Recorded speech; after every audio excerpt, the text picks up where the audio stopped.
PGT की तैयारी करने वाले मेरे सभी प्रिय साथियों को मेरा प्यार भरा नमस्कार। आज की वीडियो में हम लोग डिस्कस करेंगे डॉबर बीच। और डॉबर बीच किसके द्वारा लिखा गया है? मैथ्यू अर्नोल्ड के द्वारा लिखा गया है। कब लिखा गया? 1851 में। ये डेट ध्यान बनाए रखना। रिटन डेट इसकी है 1851। और पब्लिश हुई है, ये कब पब्लिश हुई है? 1867 में, 1867 इन न्यू पोएम्स में। तो रिटन और पब्लिश डेट में काफी अंतर है, ध्यान बनाए रखना। रिटन डेट इसकी 1851 है और ये पोएम जो डॉबर बीच है वो कब पब्लिश हुई है? 1867 को। और ये पब्लिशिंग डेट सबसे ज्यादा हमारे एग्जाम में पूछी जाती है। ये टाइप तो ड्रामेटिक लिरिक, इसके साथ साथ एक शब्द और याद बनाए रखना, इलेजी। ये इलेजी भी है, ठीक है। यानी कि डॉबर बीच मैथ्यू अर्नोल्ड्स की एक इलेजी है on the loss of religious faith, ठीक है। अब हम इसके किसकी बात कर लेंगे? थीम की बात कर लेंगे। तो मेनली थीम इस पोएम की, इस डॉबर बीच की यही होती है, loss of religious faith in the Victorian as. जो विक्टोरियन युग चल रहा होता है उसमें धार्मिक आस्था का खत्म होना ही क्या इसकी मेन थीम दिखाई जाती है। अच्छा, एक चीज मैं और बता दूं, ये वीडियो सिर्फ की पॉइंट्स पर आधारित नहीं है। इसके तुरंत बाद टॉप 30 एमसीक्यूज, लगभग लगभग टॉप 30 या 50 एमसीक्यूज इस वीडियो के बाद रहेंगे। तो विशेष ध्यान बनाए रखना, लास्ट में इसके एमसीक्यू जरूर क्लियर कर। अगर हम इसके सेंट्रल आइडिया की बात करेंगे तो main central idea Arnold's sadness over the decline of religious faith, ये ध्यान बनाए रखना, ठीक है। In the modern scientific age, तो डॉबर बीच जो होती है आज के साइंटिफिक युग में धार्मिक आस्था के खत्म होने पर अर्नोल्ड का दुख दिखाता है। कविता विक्टोरियन समय के आस्था के संकट को दिखाती है। ये जो पोइम है वो रिफ्लेक्ट करती है विक्टोरियन क्राइसिस ऑफ फेथ को। अगला पॉइंट ध्यान बनाए रखना, साइंस और मटेरियलिज्म ने पारंपरिक धार्मिक मान्यताओं को कमजोर कर दिया। ये जो साइंस और मटेरियलिज्म था इसने वीकेंड कर दिया ट्रेडिशनल रिलीजियस बिलीफ को, जो पारंपरिक धार्मिक मान्यताएं थी उनको कमजोर कर दिया। अगला पॉइंट है the poet feels spiritual loneliness and isolation. जो कवि है, कवि को आध्यात्मिक अकेलापन और अकेलापन महसूस होता है। सी ऑफ फेथ धर्म के लिए एक दमदार उदाहरण है। जो sea of faith powerful metaphor of religion कह सकते हो। अगला, now the sea of faith is retreating leaving the world bleak and uncertain. बोला गया है कि अब सी ऑफ फेथ पीछे हट रहा है, जिससे दुनिया उदास और अनिश्चित हो गई है। इसकी कुछ इंपॉर्टेंट थीम्स हैं, मोस्ट इंपॉर्टेंट थीम्स हैं जिनका आपको ख्याल रखना है भाई। ये हैं इसकी कुछ इंपॉर्टेंट थीम्स, जिसमें पहली थीम है लॉस ऑफ फेथ, जिसमें रिलीजियन इज डेक्लाइनिंग की बात हुई है, यानी कि विश्वास का खत्म होना मतलब धर्म कम हो रहा है। अगर हम दूसरा सेप्टिसिज्म की बात करेंगे, सेप्टिसिज्म क्या होता है? संदेह होना, यानी कि डाउट हैज रिप्लेस्ड बिलीफ, शक ने विश्वास की जगह ले ली है। अगला, आध्यात्मिक अकेलापन का मतलब क्या है? Spiritual isolation, man feels alone in the universe, इंसान दुनिया में अकेला महसूस करता है। अगला हमारा है पावर ऑफ ट्रू लव, सच्चे प्यार की ताकत, प्यार ही एकमात्र सुकून है, यानी कि love is the only consolation, consolation सुकून। अगला हमारा है reality versus illusion, the world appears beautiful but lack true joy and piece.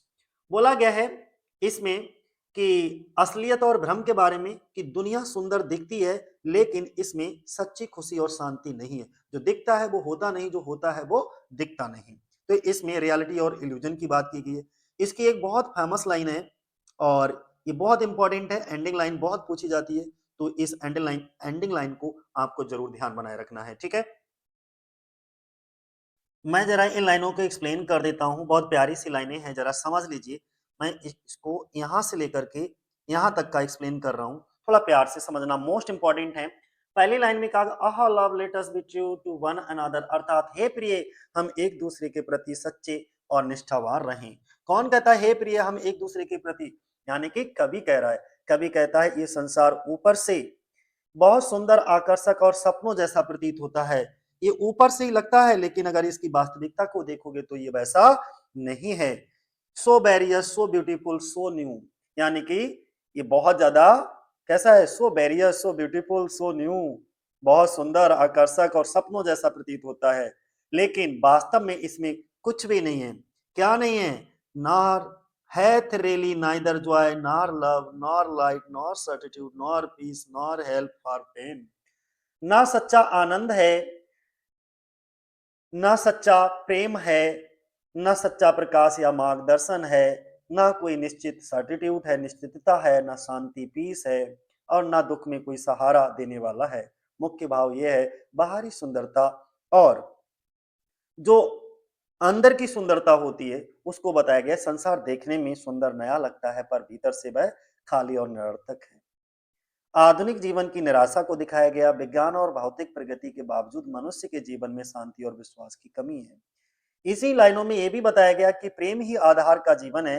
कवि का संदेश है कि इस अनिश्चित और दुखमय संसार में केवल आपस में जो प्रेम और निष्ठा है, ईमानदारी या विश्वास है, वही जीवन को अर्थ दे सकता है। इन पंक्तियों में कवि ये बताना चाहते हैं, संसार पर भरोसा नहीं किया जा सकता, इसलिए मनुष्य को एक दूसरे के प्रति सच्चा, ईमानदार और निष्ठावान रहना चाहिए। सच्चा प्रेम ही जीवन का एकमात्र सहारा है। बस मेरी एक लाइन को समझ लो। ठीक ठीक है। तो ये सब चीजें आपको समझ में आ गई, यानी कि ये जो म्यूचुअल लव और फेथफुलनेस होता है can give meaning to life. तो ये बात आप ध्यान बनाए रखना। स्टाइल एंड फीचर की बात करें तो इसका स्टाइल एंड फीचर कैसा है आप देख। रिटेन इन लैरिकल स्टाइल, ये लैरिकल स्टाइल में लिखा गया है। एलेजिक टोन है इसकी। इमेजरी एंड सिंबोलिज्म का यूज हुआ है, जैसे सिया फेथ, है ना। Dramatic opening scene at Dover beach दिखाया जाता है। Blank verse with irregular rhyme scheme. तो ये आपके स्टाइल एंड फीचर्स की बात हो गई।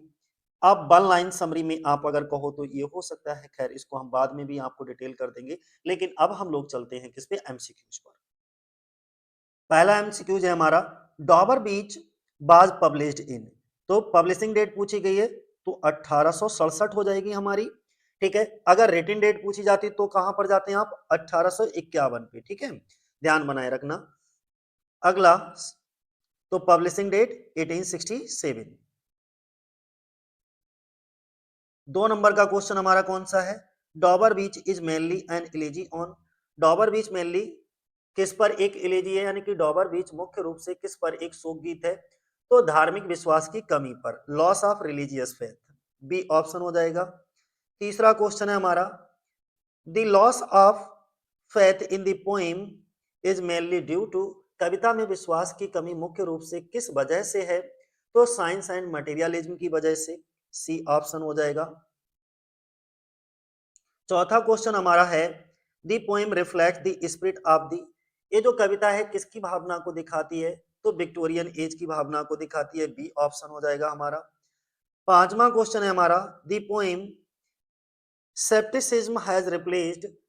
कविता में सेप्टिसिज्म का मतलब होता है शक की जगह ले ली, तो कविता में किसने शक की जगह ले ली, धर्म ने, यानी कि रिलीजियन ने, रिप्लेस रिलीजियन। अगला, the tone of the poem mainly. इस पोएम की टोन मुख्य रूप से कैसी है, तो कैसी है, शोक गीत वाली है ना, थोड़ा इलेजिक है। Throw elegiac tone, elegiac in tone the poem is written in, तो बी ऑप्शन हो जाएगा, लैरिकल स्टाइल। अगला क्वेश्चन है, द पोइट फील्स स्पिरिचुअल। कवि जो है स्पिरिचुअल महसूस करता है। ठीक है, आइसोलेशन। बी ऑप्शन हो जाएगा। कवि आध्यात्मिक महसूस करता है, अकेलापन। नेक्स्ट, अर्नोल्ड सांत्वना ढूंढता है कहाँ, अर्नोल्ड सीक्स कंसोलेशन इन, कहाँ ढूंढता है, ट्रू लव में। अगला, the world in the poem appears like, क्या हो जाएगा, सी लैंड ऑफ ड्रीम्स। कविता में दुनिया किस तरीके की दिखती है, सपनों की जमीन। अगला, अकॉर्डिंग टू द पोइट, कवि के अनुसार the world really has neither Joy nor, क्या आ जाएगा, लव। B option. ठीक है, कवि के अनुसार दुनिया में असल में ना तो खुशी है और ना ही प्यार है। कविता बताती है आधुनिक दुनिया में कमी है, किसकी कमी है, the poem suggest that the modern world lakhs. आधुनिक दुनिया में किस चीज की कमी है, तो लाइट एंड सर्टिट्यूड की। लाइट मीन्स होता है प्रकाश, और सर्टिट्यूड का मतलब होता है निश्चितता। ये लाइन हम बहुत अच्छे से डिटेल कर चुके हैं, इसलिए अब डिटेल नहीं करेंगे। Ah love let us be true. ठीक है, सजेस्ट द इंपॉर्टेंस ऑफ, किसकी इंपॉर्टेंस को बताता है, लॉयल्टी इन लव, प्यार में लॉयल रहने के लिए। अगला, the growth of trade in the Victorian age led to. बोला गया है विक्टोरियन युग में जो ग्रोथ ऑफ ट्रेड है, व्यापार की वृद्धि के कारण हुआ, किसकी? विश्वास की हानि, बी लॉस ऑफ फेथ। अगला, Dover Beach expresses Arnold's feeling of sadness. Dover Beach Arnold की भावना व्यक्त करता है, कैसे? उदासी की भावना व्यक्त करता है। कविता मुख्य रूप से deals with the crisis of, के कौन से क्राइसिस को डील करती है? Faith, loss of religious faith. The phrase not certitude means absence of certainty, निश्चितता की कमी। The poet addresses his beloved, अपनी प्रेमिका को। The Victorian age was marked by the rise of science and materialism, B option हो जाएगा हमारा। ठीक है, विक्टोरियन युग में किन चीजों का उदय हुआ? विज्ञान और भौतिकवाद का। और आज की वीडियो का last question, the central consolation offered in the poem is, कविता में दी गई मुख्य सांत्वना है क्या? सच्चा प्यार, ट्रू लव, सी ऑप्शन। आज के लिए इतना ही। जय हिंद, जय भारत साथियों।